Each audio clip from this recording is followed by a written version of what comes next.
Mi abuela me legó una casona semiderruida en un pueblo perdido, y a mi hermano, un apartamento de 3 dormitorios en el corazón de la capital. Mi esposo me tildó de inútil y me expulsó de nuestro hogar. Viajé al pueblo, y al cruzar el umbral de la vivienda, me quedé sin palabras. El aire en el despacho notarial estaba cargado de una expectación, tan palpable que casi se podía cortar. Sofía sentía cómo se intensificaba con cada latido, oprimiéndole el pecho. En la notaría hacía bochorno, con un aroma a papel antiguo y a humedad estancada, como si solo los ecos del pasado habitaran allí. El letrado, un tipo enjuto con un traje oscuro y lentes que resbalaban por su nariz afilada, carraspeó y dio inicio a la lectura del testamento de Isabel Soler, su abuela. Marcos, el hermano mayor de Sofía, se sentaba a su lado con una actitud displicente, casi desplomado en el sillón, y una sonrisa de superioridad en los labios. Él siempre había sido el nieto predilecto, un hombre de negocios de éxito, residente en Barcelona.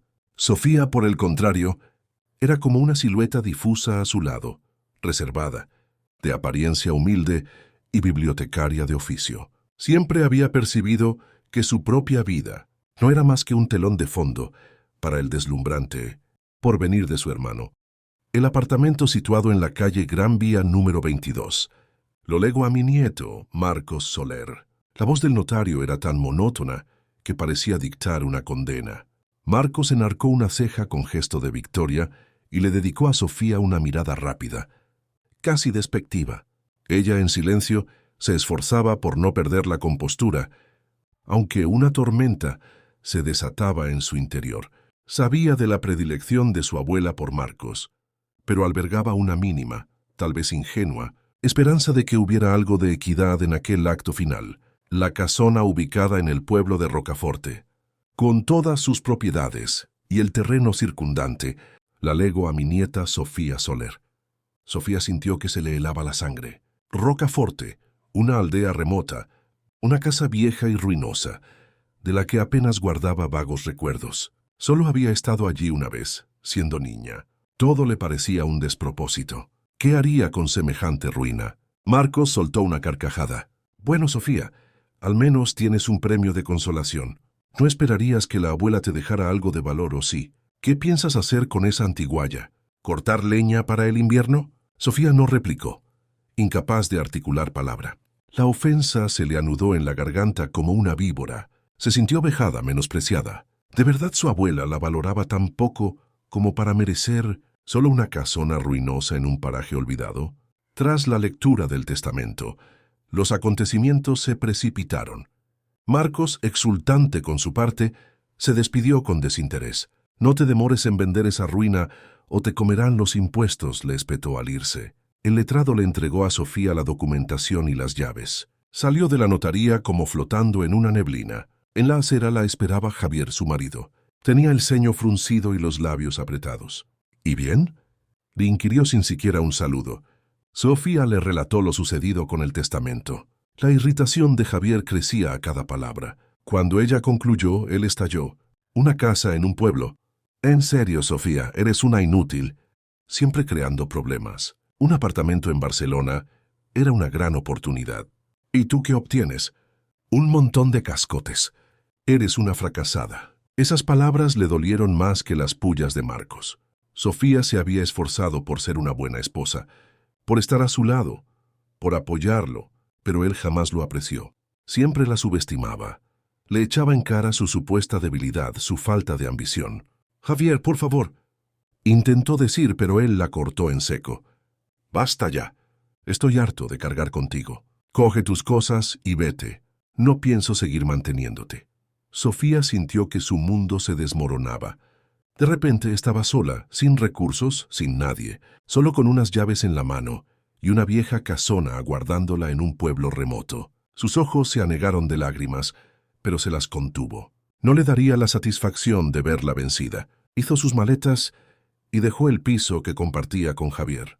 No tenía a dónde ir ni qué hacer. Solo una idea fija la impulsaba: huir, escapar de todo, de la falsedad, de la deslealtad. Sin meditarlo demasiado, compró un pasaje de autobús hacia Rocaforte. No le importaba lo que le aguardara en ese rincón perdido. Solo anhelaba escapar, ocultarse y comenzar de cero. El trayecto fue largo y monótono. El autobús se sacudía sobre baches y curvas, mientras por la ventanilla se sucedían paisajes áridos y solitarios. Sofía no apartaba la vista del cristal, tratando de disipar los fantasmas de su mente. Recordaba a su abuela, su mirada bondadosa, su voz a la vez suave y firme. Quizás en esa vieja casa quedaba algo que la ayudara a reencontrarse, algo que diera sentido a su desarraigo. Cuando el autobús por fin arribó a Rocaforte, el cielo se teñía de tonos violáceos. El pueblo la acogió con una quietud profunda, casi mística. Las casas se erguían como siluetas encorvadas, con la pintura descascarada y los tejados hundidos por el paso del tiempo.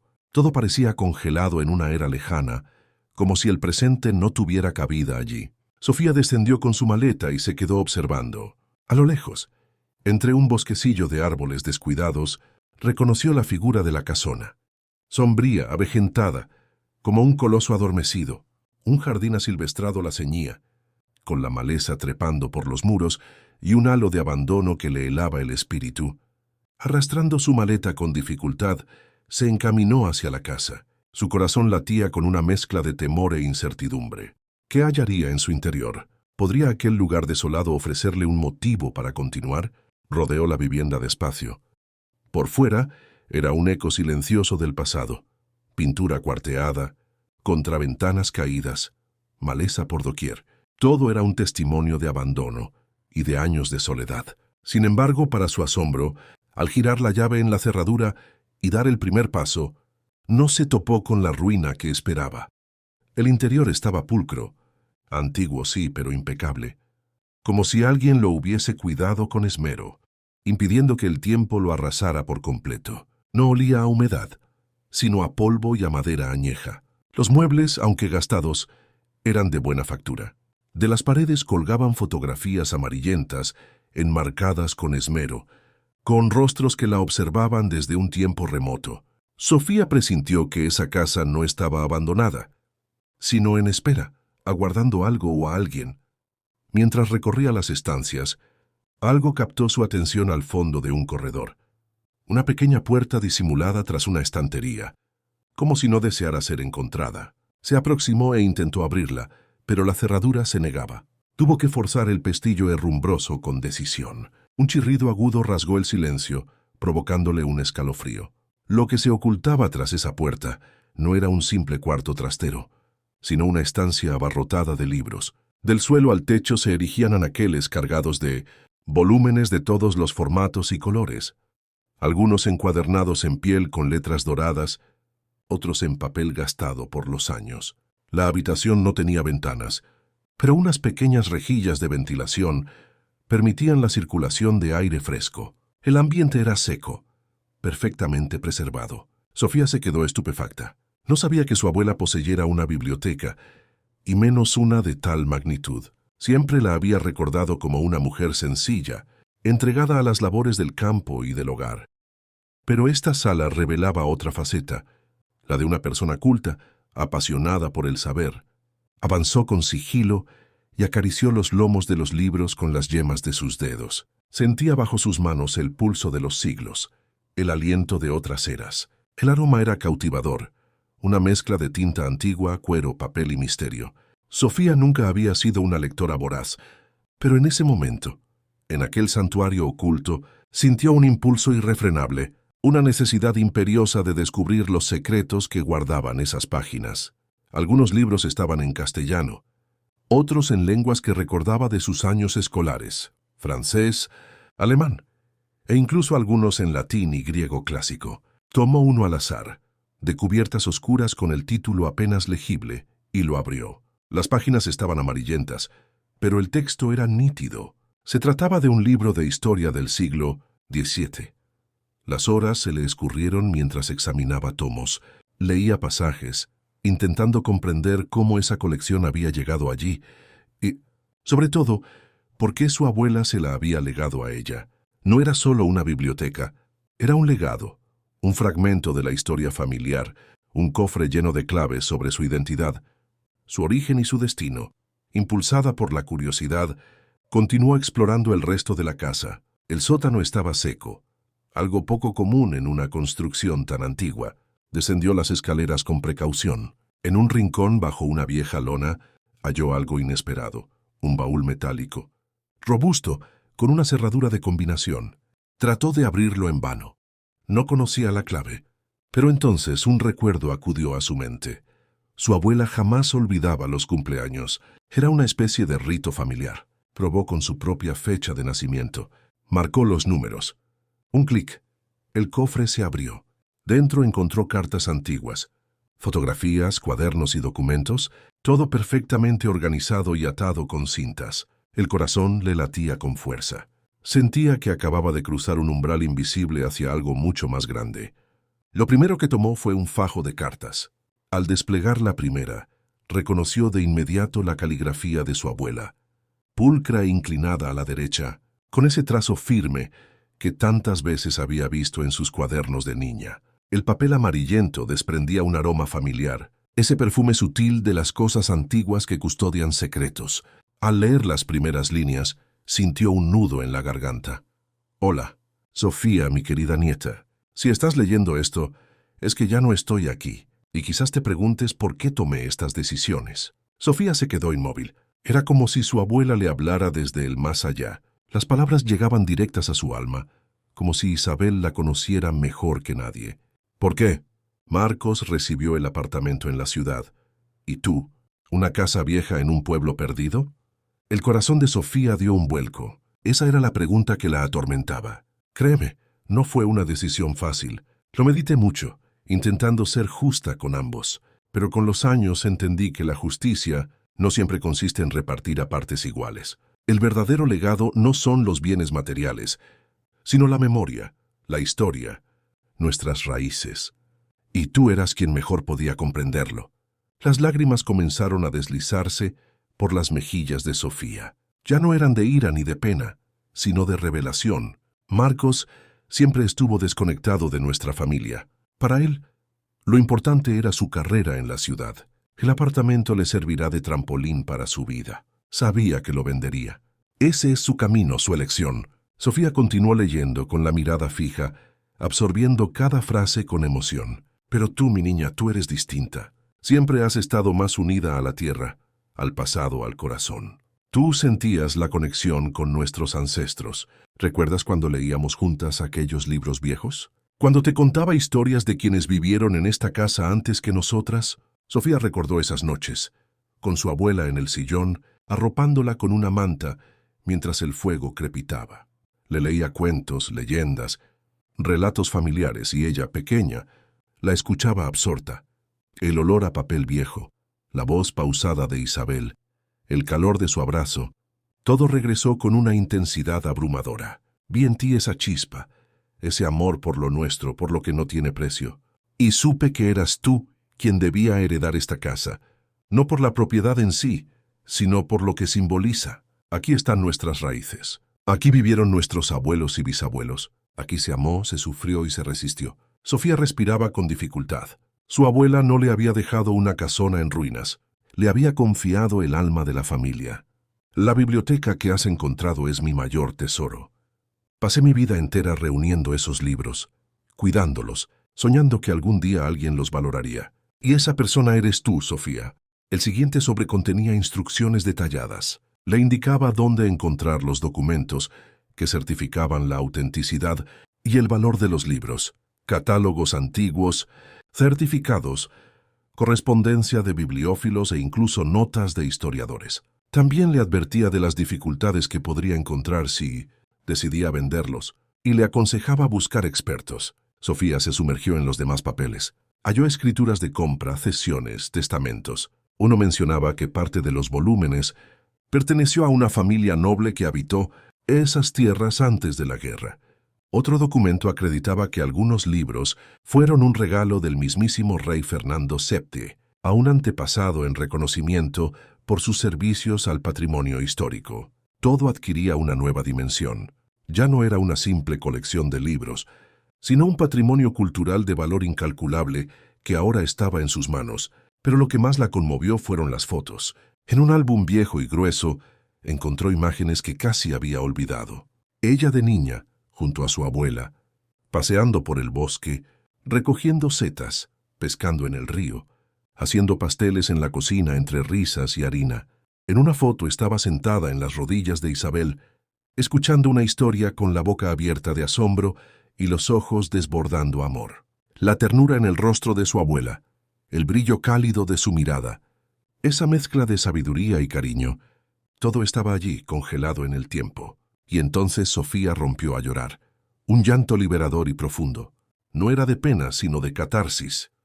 Lloraba por todo lo que había reprimido, por las veces que se sintió menospreciada, invisible, pero también por el descubrimiento, por saber que no estaba sola, que había sido amada, que su abuela creía en ella. Comprendió que lo que había recibido no era solo una herencia material, sino una brújula, un mensaje, una promesa de sentido. Su abuela le había legado un mapa hacia sí misma. Sofía se secó las lágrimas y volvió a mirar las fotos. Esta vez no veía imágenes antiguas. Veía su historia, su infancia, su verdad, su lugar en el mundo. Aquello ya no era solo un álbum familiar. Era un espejo donde por fin se reconocía, y entendió, con una certeza luminosa, que su sitio estaba allí, en esa casa vieja, en ese pueblo olvidado, en medio de esa quietud donde todo parecía muerto. Pero en realidad, todo estaba a punto de renacer. Allí encontraría respuestas. Allí, por primera vez, se sentía verdaderamente en casa. Y tomó una decisión que nunca habría imaginado el día anterior. No vendería la casa. Esa idea, que hasta hacía unas horas le parecía absurda, ahora se anclaba en su alma como una raíz profunda. Se quedaría, restauraría aquel lugar, le devolvería su antigua dignidad. Pero no por orgullo ni para demostrarle nada a su hermano o a su exmarido. Lo haría por ella misma, por la niña que fue y por la mujer que estaba empezando a ser. Lo primero era encontrar a alguien que la ayudara con la restauración. Los vecinos, que al principio la observaban con recelo, poco a poco cambiaron su actitud. Al verla limpiar el jardín, reparar la cerca y comprar en el pequeño colmado del pueblo, empezaron a entender que no era otra heredera que venía a vender y marcharse. Sofía estaba allí para quedarse. Doña Carmen, una anciana de manos nudosas y mirada vivaz que vivía al lado, se le acercó una tarde. «Tú eres la nieta de Isabel», dijo sin rodeos. «Tu abuela era una mujer muy sabia. Si necesitas un buen artesano para restaurar esta casa como es debido, llama a Héctor. Vive en el pueblo de al lado, tiene manos de oro y alma de artista». Sofía agradeció el consejo y lo llamó ese mismo día. Héctor resultó ser un hombre parco en palabras, robusto, con barba canosa y ojos serenos. Llegó al día siguiente y recorrió la casa en silencio, inspeccionando cada rincón. Al terminar, sentenció con voz grave: «Hay mucho trabajo, pero la estructura es sólida. Esta casa aguantará otros 100 años». Sofía respiró aliviada. Acordaron un precio justo y fijaron el inicio de las obras. El siguiente paso era evaluar la biblioteca. Se puso a investigar en Internet y encontró varias librerías especializadas en Barcelona. Envió fotos de los ejemplares más notables. La respuesta no tardó. Uno de los expertos, intrigado, pidió permiso para enviar a un tasador. Sofía aceptó. 2 días después, llegó el especialista, un joven delgado llamado Adrián. Pasó más de 3 horas entre los anaqueles, tomando notas, revisando páginas con guantes blancos. Finalmente levantó la vista y sonrió. «Señora Sofía, lo que tiene aquí es una joya. Hay ejemplares únicos.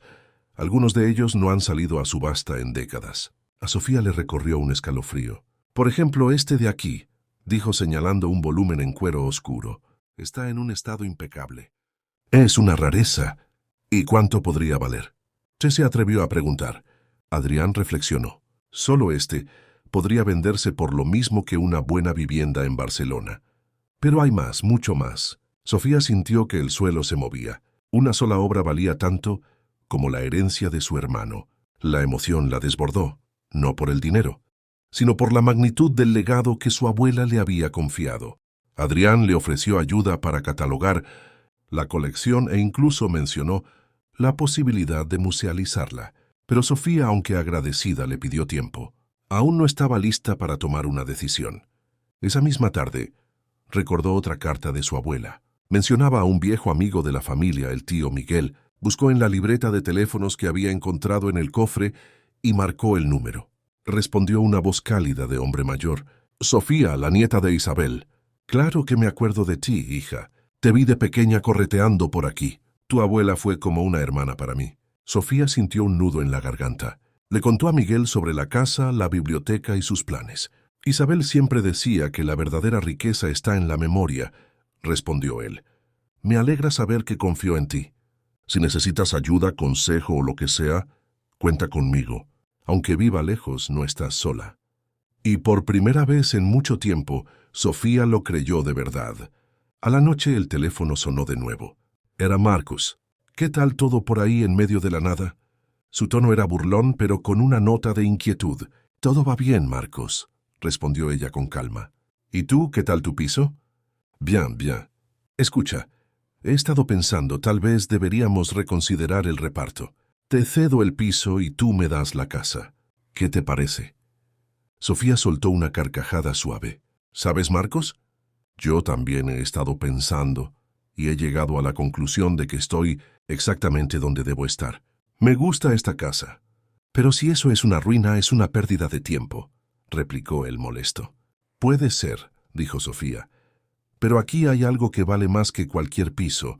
Aquí está nuestra historia, nuestra abuela, nuestras raíces, y eso no lo cambio por nada». Hubo un silencio tenso. «Bueno, tú verás. Solo no digas que no te lo advertí». «No lo diré», respondió ella con firmeza y colgó. Se quedó mirando por la ventana. Afuera la noche era profunda y cálida. El fuego de la chimenea crepitaba, proyectando sombras danzantes. Sofía sintió crecer en su interior una serenidad desconocida, una fuerza que no sabía que poseía. Por primera vez, no se sentía pequeña ni inferior. Era dueña de su historia, de su casa, de su destino, y sabía que enfrentaría lo que viniera sin miedo. Sonrió, una sonrisa sincera y luminosa. Se levantó, se acercó a la estantería, tomó uno de los libros antiguos y comenzó a leer. Sentía que todo encajaba, que su abuela le había dejado un camino directo hacia sí misma. Sofía no iba a abandonar Rocaforte. Restauraría la casa, estudiaría cada libro, descubriría la historia completa de su familia y, sobre todo, sería feliz, porque había elegido con el corazón. Esa noche durmió profundo. Soñó con su abuela, sonriendo junto al fuego y diciéndole: «Siempre creí en ti, hija mía». Y ahora Sofía también lo creía, porque por fin tenía un propósito. A la mañana siguiente, el sol iluminaba el jardín y el canto de los pájaros anunciaba un nuevo comienzo. Sofía salió al porche, respiró hondo y sonrió. Era feliz y eso solo era el principio.